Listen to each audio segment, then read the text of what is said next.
Good evening. I'm still in Seattle. I'm in the Seattle airport in the lounge, not this little like spaceship sort of like seat that I'm in. And I'm about an hour away from departing for about over 6 months all around the world for my full-time nonstop travel. So that's what Nonstop Nikhil is about. So a little bit about why I called Nonstop Nikhil. One of the main premises of the channel is that I'll be focusing on nonstop flights. So Turkish Airlines will be my first flight, Seattle to Istanbul. We'll be spending a day in Istanbul as a layover. So I've got just about under 24 hours in Istanbul. And this will actually be my first time flying into the new IST Istanbul airport, just way outside of the city. So we'll check out that airport. I've been there a couple of times before, so I don't need to do all the big sites, but we will just take a little taste of the city. At the same time, I've got to talk about how hectic of a day it was today. You know, I'm not just traveling full time and packing up all my stuff on this super long trip. I'm also vacating Seattle, getting rid of everything in my apartment, selling my furniture, and I don't have a home. So I've really got to boil everything down, condense it into the bags that I'm taking. Otherwise, it's got to go in the trash, or be donated, or given to a friend. So I think what I'm feeling right now is just total decision fatigue. Fortunately, I've got to relax a little bit today after taking care of all of that chaos with the help of my friend Snigdha, who you met in episode 1. We went to brunch at Fats in Central District, which is definitely a Seattle staple. And then drove down to South Center, did some shopping, walked around, got to experience a little last bit of that Americana here in Seattle. And on our way back, had a great view of the mountains, the clouds, the greenness of the Pacific Northwest, which I'm sure I'm going to miss a ton, given where I'm going. So it's just been a nice day to reflect. Took a nice morning walk through Capitol Hill. It's a neighborhood I'm going to miss a lot. I think we're ready to head over to our first destination.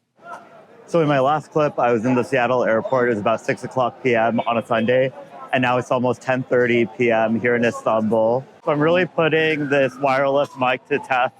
I'm on Istiklal Caddesi, which is Istiklal Street. It's basically the Times Square of Turkey and of Istanbul, the largest commercial, cultural, entertainment, and tourist site in the city.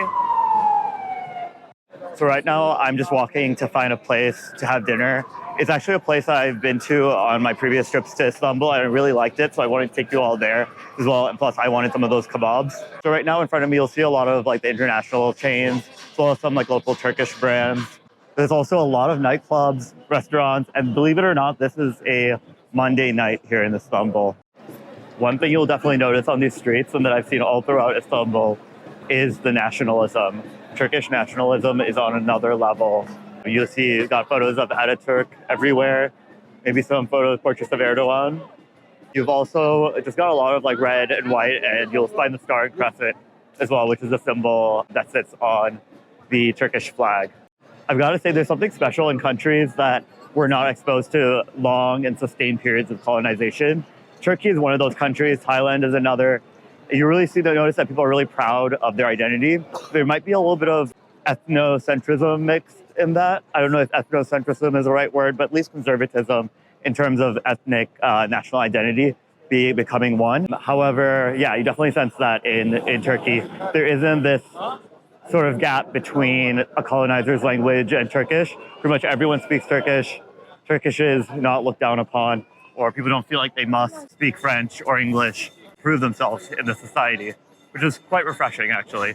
So this is actually quite a chaotic spot for me to start my vlogging episodes in outside of the US. As you can see, I'm like trying to keep an eye on where I'm walking, who I'm walking into, who might be walking into me, because I know this area is a tourist haven. It's a hot spot for a lot of petty crime, pickpockets, like people trying to scam you and all that. Do not want to fall victim to that. My one tip is when you are here in Istiklal Caddesi is just to be quiet, keep it moving, and don't talk to anyone who might approach you or talk to you. So we found the spot for dinner. This is a place that I've been to a couple of years ago, and I wanted to come back ever since. It's called Hatay Medeniyet Sofrası. So the food is actually from a province in the south of Turkey, which is, if you think of Turkey like a rectangle, there's a little peninsula of land that juts out of that rectangle and borders Syria on one side and then the sea on the other side. And that's Hatay. So I'm sure it shares a lot of like characteristics and flavors with the cuisines of northern Syria, such as Aleppo.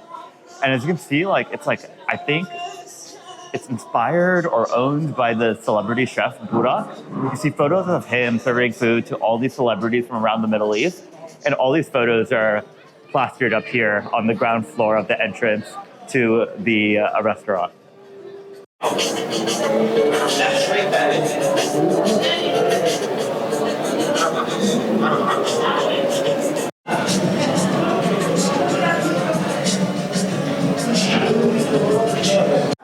Okay, this restaurant is playing Elisa, one of my favorite Arabic artists. And then this is like how they're advertising this food. Doesn't this look delicious? After flipping through that whole album full of appetizing images, I ended up picking the lamb shish kebab. Looks delicious. I'm gonna have it with some ayran, which is basically boo or like a salty lassi yogurt kind of drink with salt and mint, typically. I'm really looking forward to that. I love Turkish food, love the kebabs, and it's been something I've been looking forward to since leaving Seattle. Food on Turkish Airlines was actually kind of good. It was like a chicken breast with rice with some baba ganoush. So I had a good dinner, but you know, nothing compares to having a warm meal at a restaurant. And so I landed at the airport. Leaving the airport was pretty quick. Getting out of immigration was a breeze. I caught the Hava IST bus, which was only about like 70 lira.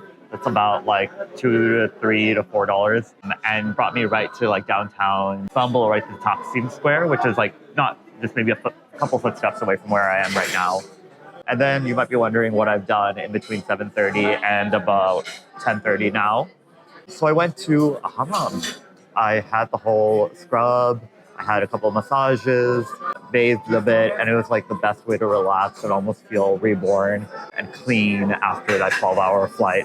I had the whole burly man scrubbing me of all my dead skin. So I think I am new, I'm reborn, refreshed, and reset to enjoy this journey and wherever I'm going to be heading off tomorrow. It's been about since 2015, 2016, since my last trip to Istanbul, or my last time even in Turkey, and I definitely noticed something to change. The most glaring difference is how much the Turkish lira has fallen in value.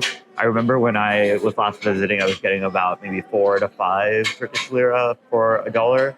And now I just checked the exchange rate today when I was buying the bus ticket, and it is almost 18 to 19 lira to the dollar. So for example, that whole package that I got at the hammam came to about 250 lira. So that's just maybe $15. So it's really incredible. It's tough for the people who are living here to watch the value of their savings pretty much be depleted over such a short amount of time. I don't really know what the situation is on inflation, but the prices for like the hammam were not too different from what I remember paying a couple of years ago, even for food. So I don't really know how that's affecting the people here, but I'm sure it can't be easy. So my lamb shish kebabs have arrived. Looks like it's paired with some roasted tomatoes, roasted chili, parsley, a sort of onion salad here, which if you know me, I don't like onions, so I'm not going to eat that. And a sort of bulgur salad here. So let's taste the lamb, like ready for having some meat. Okay, and they are blasting Alyssa in here, so I'm really hoping you can hear me.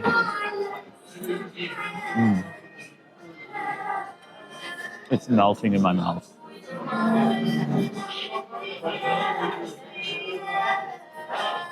So moist, so juicy. Really reminds me, I think the last time I've had lamb like this was in Afghanistan. Grab a sip of this ayran as well. Yeah, it's pretty thick, salty, very refreshing after being in that hot hammam. Okay, I'm going to enjoy this atmosphere. The people watching here is incredible. I'm going to listen to this Alyssa music that's playing in the background. Hopefully you don't hear it too loudly.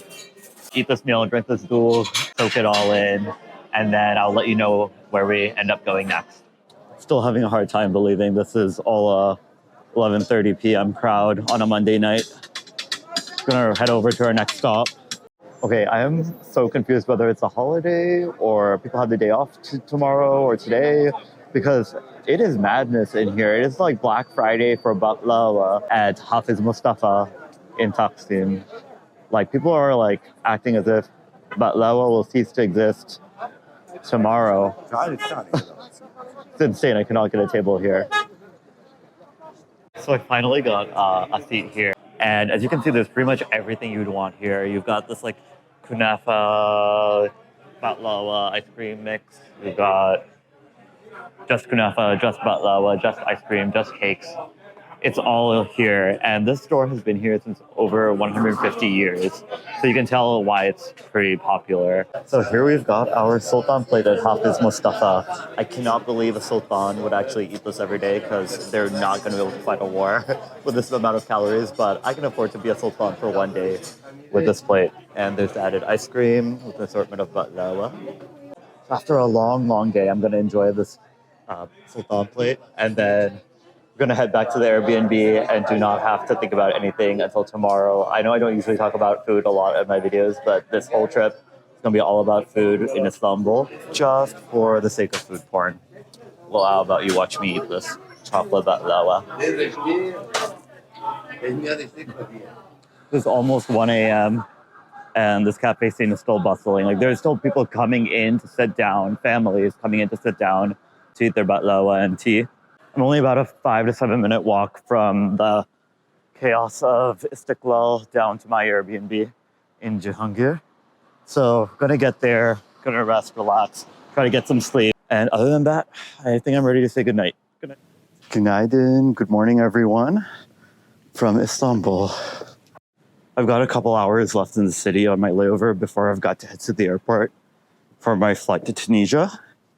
So I figured I might as well have one of my favorite ritual experiences in Istanbul, which is the Türk kahvaltı, or Turkish breakfast. Luckily, a friend of mine who I met on TikTok and lives in Istanbul right now was happy and free to join me. So we'll be doing that. I know there's a lot of food in this vlog. The jet lag was definitely affecting me last night. I think I slept at like 1 a.m., slept until maybe 3:30. After that, I was up, awake, texting with friends when it was their evening back in Seattle. So we'll see. Hopefully I can get on to the regular schedule here once I get into Tunisia, have some stability there with the time zones. So the place that we're going to be checking out is called Van Kahvaltı Evi, which is Van Breakfast House. So Van is actually a city in the south of Turkey. So I think the sort of ingredients and the items that we'll get there, the meats, the olives, are typical of that area. And before Keith gets here, another fun fact. The Turkish word kahvaltı for breakfast is literally a compound word meaning before coffee. So altı before, and then kahve for coffee. We've got different accompaniments, jams, olives, yogurts, cheeses, egg dishes that are made hot, salads with tomatoes, parsley, cucumber, more cheese, fresh flat bread. Definitely complete. Great start to your day. Okay, here we are with our Turkish kahvaltı, Turk kahvaltı, with this beautiful spread. And I'm here with my friend Keith, who is Keith Meets World on Instagram. And so he is also someone who's passionate about people of color traveling, being on the online space, and he's working remotely from here in Istanbul. So who better do we have to introduce us to what a Turkish breakfast consists of? Yeah, so this is a typical Turkish kahvaltı. You have a variety of like cheeses and also some spreads here, some jams. There's some like messes on the side. This is this is like I guess a similar thing would be like tzatziki sauce. You also have pishi tabağı, and pishi is just like fried dough, and it usually is served best with these jams here. But usually a Turkish breakfast is typically a large spread, and it's meant to be shared between people. With that, I guess I can use my one semester of Turkish and say afiyet olsun. Afiyet olsun. Keith and I finished up our breakfast. It was delicious. I am constantly in a food coma here in Istanbul. Anyway, we hope you enjoyed this video. I'm wrapping up my less than 24-hour layover here in Turkey, as Erdogan wants you to call it nowadays. And so with that in mind, I hope you like, share, subscribe this video, and we look forward to many more adventures going forward. Now I'm going to catch my next flight. Bye.